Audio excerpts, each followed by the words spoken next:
tried to click back to game in the wrong spot. Boom. Welcome back to Quag Keep. We begin chapter 6.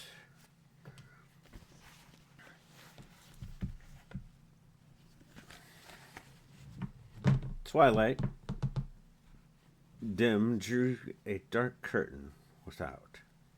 Now Gulf heaved up from his place a little behind the rest of the company. These glasses don't help for shit. His claws settled his belt, the only clothing that he wore, more firmly about him. From it hung a sword, not of steel, which in the darkness of the homeland might speedily rust away, but a weapon far more wicked-looking. A link of heavy bone, into the sides of which had been inserted ripping teeth of glinting, uplean spikes. He also had a dagger, nearly as long as his own forearm, more slender than the sword sheathed in scaled skin. But his own natural armament of fang and claw were enough to make any foeman walk warily.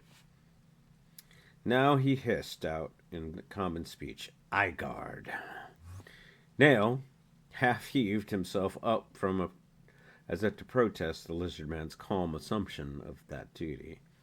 His scowl was as quick as it always was whenever he chanced to glance at Gulf. Weirmek had risen too, his shoulder so forming a barrier before the berserker. Even though the bard was by far the slighter man, yet the move was so deftly done that Gulf had become one with the twilight before Nail could intercept him. "Snakeskin," Nail spat out. "He has no right to ride with real men." Afrita reached about the berserker's throat, where her head had been tucked comfortably under his chin, swung out her snout, opened slits of her eyes, and hissed. Straight away, Nail's big hand rose to scratch with a gentleness foreign to his thick, calloused fingers, the silvery underpart of her tiny jaw. "Gulf wears the bracelet," Milo pointed out. "It could well be that he likes us and our company as little as you appear to care for him." "Care for him?" Nail exploded. "Tarred with the filth of chaos they are, most of his kind.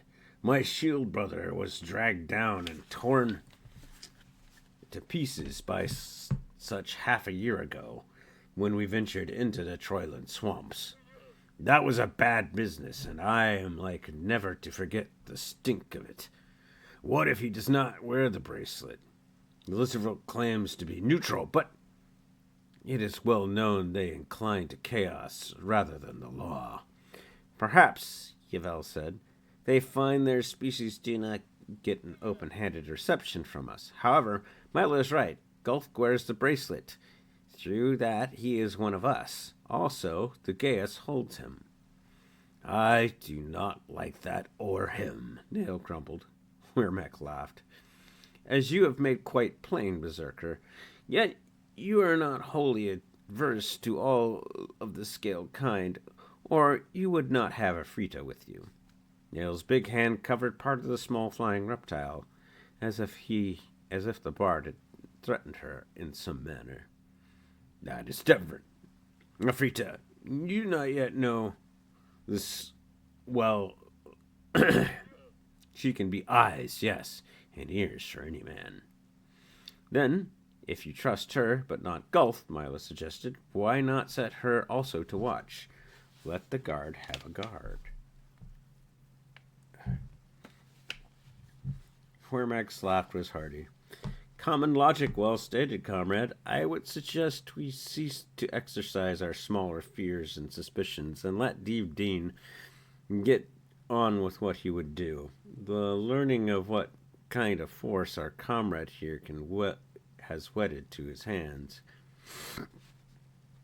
Milo felt that Nail wanted to refuse. Reluctantly, the berserker held out his hand, and Afrita released her hold about his throat to step upon his flattened palm, her wings already spreading in a flutter. She took a small leap into the air, soared nearly to the roof of the rock over their heads, and was gone after golf. The cleric had paid no attention to them. Instead, he knelt by the same patch of earth on which Ingrid had drawn the map, and was now busy emptying out the contents of the overlarge belt pouch that he wore. He did not erase the crude markings the elf had made, but around them, using a slender wand about the length of palm and outstretched finger, he began to stretch runes. Though Milo found stirring in his mind knowledge of at least 2 written scripts, these resembled neither. As he worked, Devdeen worked using the dry and authoritative tone of a master trying to beat some small elements of knowledge into the heads of rather stupid and inattentive pupils, explained what he did. The word of him who knows, this set about an unknown, draws his attention to it. If he chooses to enlighten our ignorance, then such enlightenment is his choice alone. Now, at least, this is not a chaos, or the word could not contain it intact. The markings would be wiped away. So, let the rings now approach the word, swordsman. His command was so sharply uttered, Milo obeyed without question. He held his 2 thumbs in the air above those scrawls on the earth, feeling slightly foolish yet apprehensive. Devdeen, certainly not a wizard, but it was well known that those who served their chosen gods with an undivided heart and mind could control power, differently, of course, from that which Hista and the rest of the adepts of the wizards trapped, but no less because of that difference. Running his prayer beads through his fingers, the cleric began to chant, like the symbols he had drawn, which were without meaning to Milo. So were the words Milo was able to distinguish, slurred and affected as if they were by the intonation Devdeen gave them. But then the ritual the cleric used might be so old that even those who recited such words began to heighten their own trained power of projection and understand, and did not know the original meaning either. Having made the complete circuit of the beads on his chain, Devdeen slipped it back over his wrist and picked up from where it lay by his knee the same rod which he had drawn the patterns. Leaning forward, he touched the tip of it to the map ring. Milo heard Yo give a gasp. The rods took on a life of its own, spinning in Devdeen's hold until he nearly lost it. Quickly, he withdrew. There were drops of sweat beading his forehead, rising on the shaven crown of his head from which his cowl had fallen. Mastering quickly whatever emotion had struck him at the advanced the rod a second time to touch the oval. The response this time was less startling, though the rod did quiver and jerk. Milo had expected some backlash to him, but none came. Whatever power the cleric had tapped by his ritual had reacted on him alone. Now Devdeen settled back, returning the rod to his bag. Then he caught up a branch, using it to wipe away the drawing. "Well," Milo asked, "what do I wear then?" There was a glazed look in Devdeen's eyes. "I do not know." His words came as if he spoke with great effect, and only because he must force himself to utter them. "But these are old. Old. Walk with care, swordsman, while you wear them. There is nothing of evil in them, nor do they incline to the laws as I have known to practice it." "Another gift from our bracelet-bestowing friend, perhaps?" Wermac asked. "No. If Hista spoke true, and by my instincts he did, that which has brought us here is alien. These rings of this place are of this place, but not this time. Knowledge is discovered, lost through centuries, found again. What we know of those who built the 5 cities in the great kingdom, or who worshipped once in the Fane of Wings. Do not men ever search for treasures of these forgotten people? It would seem, swordsman, that this Milo Jagan, who is now you, was successful in some such quest. The ill part is that you do not know the use of that which you wear. But be careful of them, I pray you. I would be better, I think, Milo returned, to shed them into this fire, were I only able to get them off. But that freedom seems to be denied me. Once more he had pulled at the bands, but they were as tight and fixed as if they were indeed a part of his flesh. Wehrmack laughed for the third time. Comrade, look upon the face of our friend here, and see what blasphemy you have mouthed. Do you not know what to one of his calling the seeking of an ancient knowledge is necessary to maintain his very life, lest he fade away like a leaf in winter, having nothing to sharpen his wits upon? Such a puzzle is meat and drink. And what is yours, Bard? Snapped Devdeen. The playing with the words mated with this strumming of the harp of yours. Do you claim that any great moment in adding to your knowledge of men? Ermac lost none of his easy smile. Do not disdain the art of any man cleric until you are sure what it may be. But in turn, I have another puzzle for you. What do you see in the flames, Devdeen? Milo guessed that was no idle question. Rather, it carried import unknown to him. The irritation that tightened the cleric's mouth for an instant or two vanished. He turned his head, his hand once more swinging the chain of his prayer beads. Now he was staring into the fire. Ingrid, who had drawn a little apart during the delving into the mystery of the rings, came closer. It was to him that Nale addressed another question. What of it, Ranger? Have you certain powers also? This shaven addresser of gods is not alone in that. I do not rule fire. It is the destroyer of all that my kind holds dearest. For those of your kin can flee when such destruction eats upon their homes and trails, trees escape not. He stared also at the leaping of the flames, as if they were enemies against which he had no power of arrow shot or chanted spell.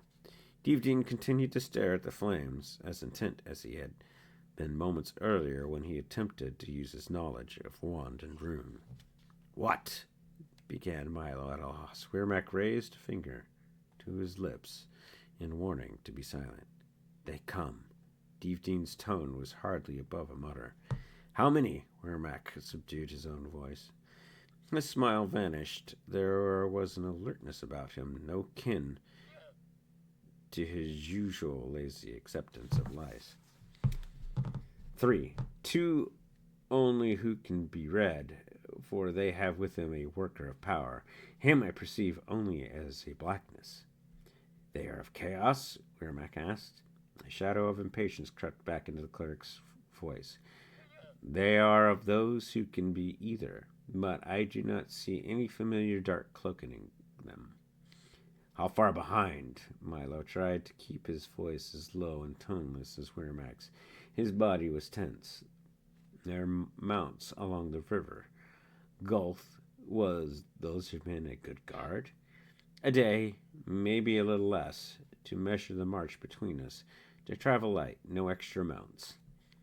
Milo's first thought was to break camp, ride on at the best pace they could make in the dark. Then better judgment took command. Ahead lay another stretch of plain, perhaps a day's journey, if they pushed. Then came a tributary flowing north.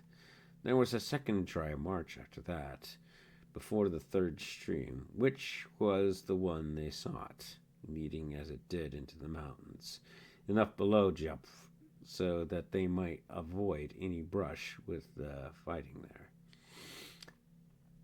That particular stream was born of a lake in the mountains which kept the Sea of Dust itself. They had decided earlier that it would be their guide in among the peaks, where they might or might not be able to discover Leech's legendary lair. But the marches from one river to the next, those were the problem. Dean blinked, passed his hand across the sweating forehead, and moved away from the fire. He reached for his bottle of water, newly filled from the river, took a long swallow. When he looked up again, his face was gaunt and drawn. Once only? Once only what? Milo wanted to know.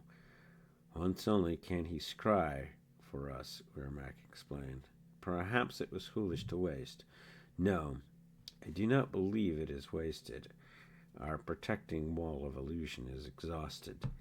Now we know that there are those who sniff behind us. We can well take precautions. 3 of them. 7 of us. Nail stretched. I see no problem. We have but to wait and lay a trap. One of them possesses true power, the cleric reminded him. Enough to mask himself completely. Perhaps enough to provide them with just a screen as has encompassed us through this day.